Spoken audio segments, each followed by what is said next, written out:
Hello everyone, welcome to AG talks. आज हम बात करेंगे प्रॉफिट्स के बारे में। सबसे इम्पॉर्टेंट मैट्रिक होता है किसी भी बिजनेस का, बिकॉज बिजनेस को अगर चलना है, लंबे टाइम तक टिकना है, तो अर्निंग होना, प्रॉफिट होना बहुत ज़्यादा ज़रूरी है। एंड आज इसी को समझेंगे हम कि एग्जैक्टली कितने टाइप के प्रॉफिट होते हैं एंड कैसे प्रॉफिट कैलकुलेट करते हैं एंड कैसे कंपनी उसमें मैनिपुलेशन कर सकती है। ठीक है, स्टार्ट करते हैं आज की स्लाइड। देखना, बेसिक लेवल पे तो प्रॉफिट का मतलब यही होता है कि revenue minus cost is equal to profit. ठीक है, मान लो 1000 रुपये आपने कमाए कोई एक लेट से मशीन बेच के। उस मशीन को बनाने का खर्चा, एक्सपेंस जो भी है, उसमें कुल मिला के पूरा खर्चा 600 रुपये का आ गया। आपको प्रॉफिट क्या बचा? 400 रुपये। यही होता है profit on the base level. ठीक है, अब प्रॉफिट को आप अलग अलग जगह अलग अलग नाम से देख सकते हो। कहीं पे जो है इसको अर्निंग कह देते हैं, कहीं पे इसको इनकम कह देते हैं, कहीं पे मार्जिन कह देते हैं।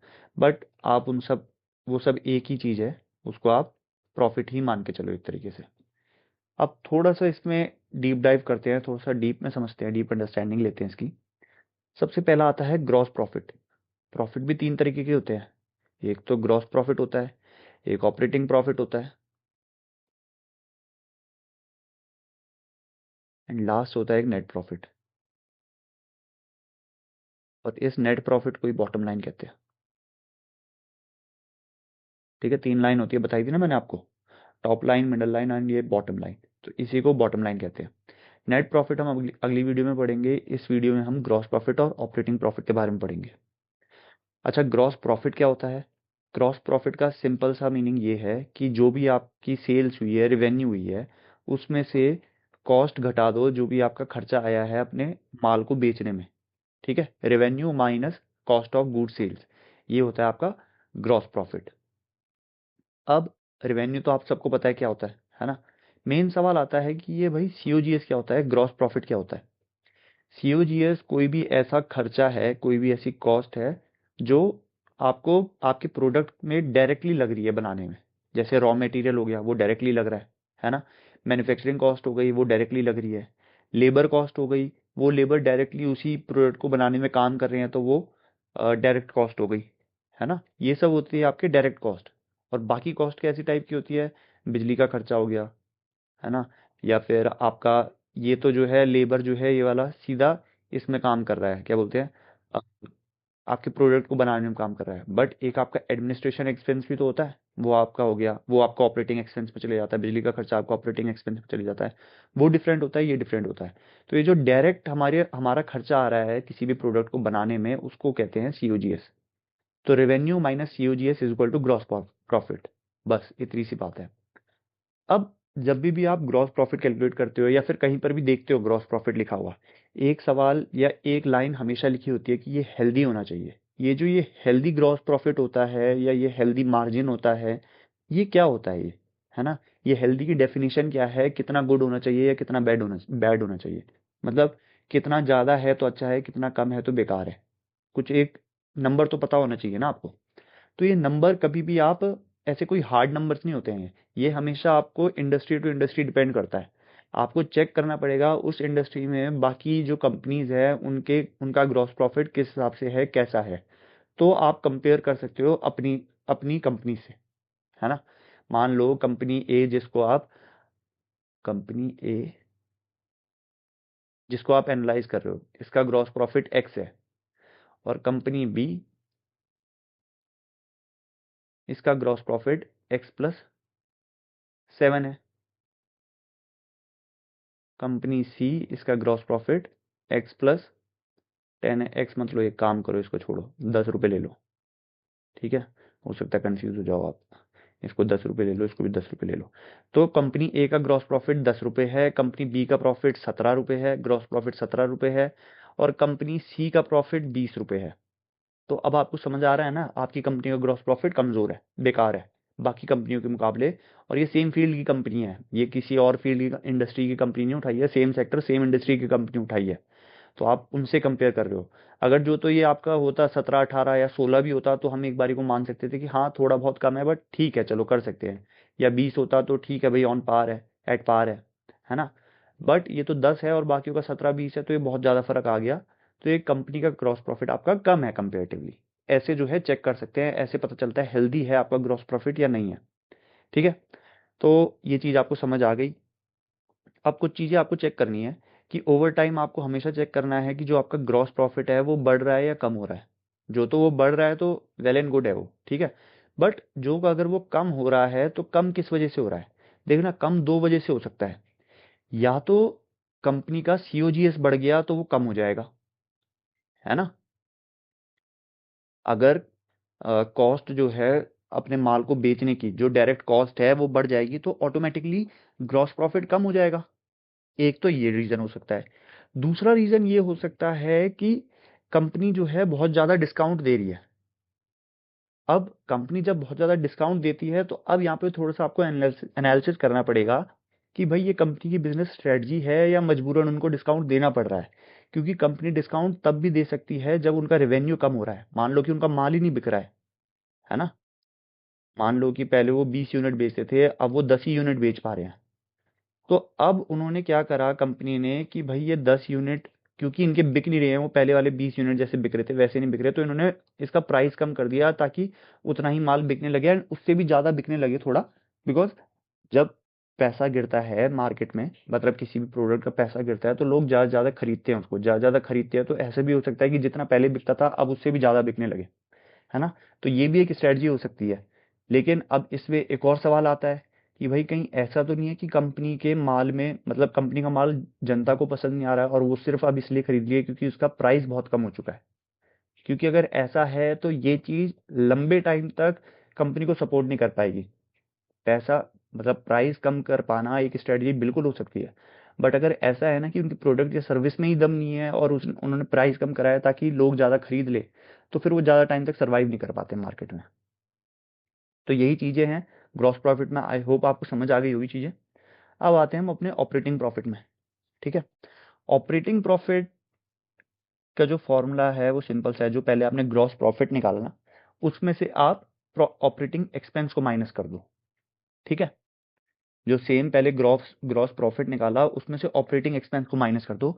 और ऑपरेटिंग एक्सपेंस क्या होते हैं, मैंने आपको बताया था कि ऑपरेटिंग एक्सपेंस जैसे कि एम्प्लॉय की सैलरी हो गई, या फिर रेंट हो गया अपने ऑफिस का, या फिर एडमिनिस्ट्रेटिव एक्सपेंस जो मैंने आपको बोले थे, ठीक है, मार्केटिंग एंड एडवर्टाइजिंग एक्सपेंस हो गए, ये सब आपका ऑपरेटिंग एक्सपेंस में आता है। तो ऑपरेटिंग प्रॉफिट निकालने के लिए ग्रॉस प्रॉफिट में से ऑपरेटिंग एक्सपेंस माइनस करना होता है। ठीक है, अब इसको हम ईबिट भी बोलते हैं। ईबिट मतलब earning before income and tax. ठीक है, अच्छा यहाँ पे लिखा हुआ है मैंने, earning before interest and taxes. अब इसका फायदा क्या होता है, देखना, अगर आपको कंपनी के ऑपरेशनल लेवल पे, मतलब कि आपको ये जानना है कि कंपनी अपने कोर बिजनेस से कितना पैसा कमा रही है ना, तो आपको ईबिट देखना चाहिए। अच्छा, हम इसमें इनकम और टैक्स को जो है हटाते क्यों है, ये सवाल आपके मन में आ सकता है ना। हम इसलिए हटाते हैं बिकॉज इनकम और सॉरी इंटरेस्ट एंड टैक्स जो है वो वेरिएबल चीज़ है। वेरिएबल चीज़ है मतलब कि इंटरेस्ट डिपेंड करता है कि भाई आपने लोन कितना ले रखा है, उस हिसाब से आपको लोन चुकाना पड़ेगा, उस हिसाब से आपको इंटरेस्ट देना पड़ेगा। टैक्सेस भी वैसी है, टैक्सेस भी डिपेंड करता है इसी हिसाब से। बट जो अर्निंग है वो रॉ है, अर्निंग है मतलब जो हो रही है वो हो रही है अर्निंग। ठीक है, तो मतलब आपको अगर क्लियर सिग्नल चाहिए कि कंपनी ऑपरेशनल लेवल पे कैसा परफॉर्म कर रही है, तो आपको हमेशा एबिट को एनालाइज करना चाहिए।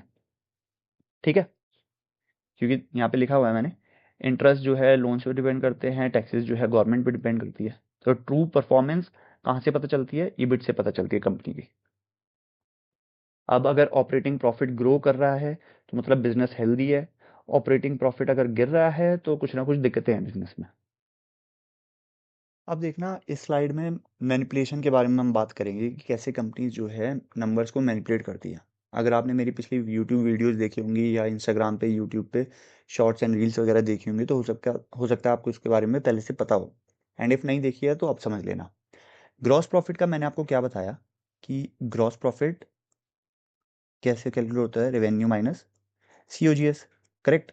अब लेट से किसी कंपनी का रेवेन्यू 100 रुपये है, ठीक है, एंड उस कंपनी का डायरेक्ट कॉस्ट जो लग रहा है प्रोडक्ट को बनाने में वो 40 रुपये लग रहा है। तो ग्रॉस प्रॉफिट क्या आ जाएगा, ग्रॉस प्रॉफिट आ जाएगा 60 रुपये।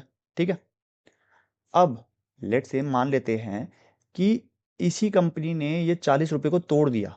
40 रुपये में से 30 रुपये तो चलो इसका जो लग रहा था खर्चा अलग से वो लग ही रहा था मैन्युफैक्चरिंग वगैरह में, लेकिन जो 10 रुपये लग रहा था वो लग रहा था इसका लेबर में। ठीक है।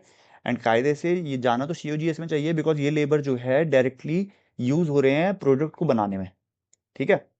बट कंपनी ने क्या कहा, कंपनी ने बोला ये हमारे डायरेक्ट लेबर यूज नहीं हो रहे, ये हमारा एडमिनिस्ट्रेशन कॉस्ट है, ये हमारे एडमिनिस्ट्रेशन डिपार्टमेंट में जो है ये लेबर काम कर रहा है, ये जो एम्प्लॉय है वो काम कर रहा है, मतलब उसका काम ही चेंज कर दिया, तो लेबर से एम्प्लॉय बना दिया, एडमिनिस्ट्रेशन वाले डिपार्टमेंट में शिफ्ट शिफ्ट कर दिया उसको, एक तरीके से आप ऐसे कह लो। असलियत में काम अभी वो पहला वाला ही कर रहा है, लेकिन सिर्फ और सिर्फ बुक्स में उसको ऐसे दिखा दिया कि ये अब एडमिनिस्ट्रेशन में है। अब बिकॉज ये एडमिनिस्ट्रेशन में है, कॉस्ट तो अभी भी वही है, 40 रुपये है, लेकिन अब जो है सीओजीएस में 30 रुपये आएगी एंड ओपेक्स में आपकी 10 रुपये चले जाएगी। बिकॉज अब सीओजीएस में 30 रुपये आएगी तो नया ग्रॉस प्रॉफिट क्या हो जाएगा आपका, रेवेन्यू यानी कि 100 रुपये minus COGS that is 30 rupees, यानी कि ग्रॉस प्रॉफिट 70 रुपये आ गया, है ना। तो ऐसे करके कंपनीज जो है मैनिपुलेशन भी कर देती है ग्रॉस प्रॉफिट में। बहुत छोटा सा एग्जांपल था ये। ऐसे ही एक एग्जांपल डेप्रिसिएशन का भी हो सकता है कि भाई डेप्रिसिएशन में चेंजेस करके वो कर दे, कुछ कंपनी जो है आपको धोखे में डाल दे, है ना। और ये डेप्रिसिएशन का एग्जांपल मैं आपको पहली वाली वीडियोस में और यूट्यूब शॉर्ट्स वगैरह में उस पर दे चुका हूँ, आप उसमें जाके एक बार चेक भी कर सकते हो। अब हम चलते हैं अपनी नेक्स्ट स्लाइड में। अब जो है समरी पे चलते हैं कि हमने क्या देखा आज। एक तो ग्रॉस प्रॉफिट जाना हमने कि कैसे निकालते हैं, ठीक है, और एक हमने जाना एबिट कैसे निकालते हैं। Gross profit simple revenue minus COGS, COGS माने की जो डायरेक्ट कॉस्ट होती है अपनी। ऑपरेटिंग प्रॉफिट कैसे निकालते हैं, ऑपरेटिंग प्रॉफिट को ईबिट भी कहते हैं। ग्रॉस प्रॉफिट मतलब जो आपका यहाँ से आ रहा है दिस माइनस ऑपरेटिंग एक्सपेंस, और ऑपरेटिंग एक्सपेंस क्या होता है, जो आपकी बिजनेस में इनडायरेक्ट कॉस्ट, एक तरीके से आप उसको कह सकते हो, जैसे अपनी वो बिजली का खर्चा हो गया या एम्प्लॉयज की सैलरी हो गई, एडमिनिस्ट्रेशन एक्सपेंस वाली सैलरी हो गई, ठीक है, इन सबको जो है ऑपरेटिंग एक्सपेंस में डालते हैं। और ईबिट आपको बिजनेस परफॉर्मेंस बताता है, कोर बिजनेस परफॉर्मेंस बताता है।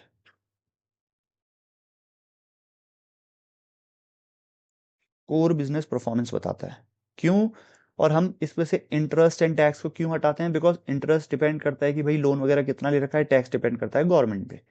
तो जो हमारी, इसलिए हम इसको इंक्लूड ही नहीं करते इसमें, ताकि हमको पता चले ऑपरेशनल लेवल पे कैसे परफॉर्म कर रही है अपनी कंपनी। ठीक है। एंड इबिटा क्या होता है ये हमने पढ़ा नहीं है, बट सिंपल सी चीज है, इसमें डेप्रिसिएशन और एमोटाइजेशन आपका इंक्लूड हो जाता है, तो उसको इबिटा कह देते हैं। तो आज का यही था मेन। आई होप आपको समझ आ गया होगा सब चीज़। एंड लाइक करना, सब्सक्राइब करना एंड शेयर करना, एंड इफ कोई डाउट है तो कमेंट करना, I answer that. Thank you very much.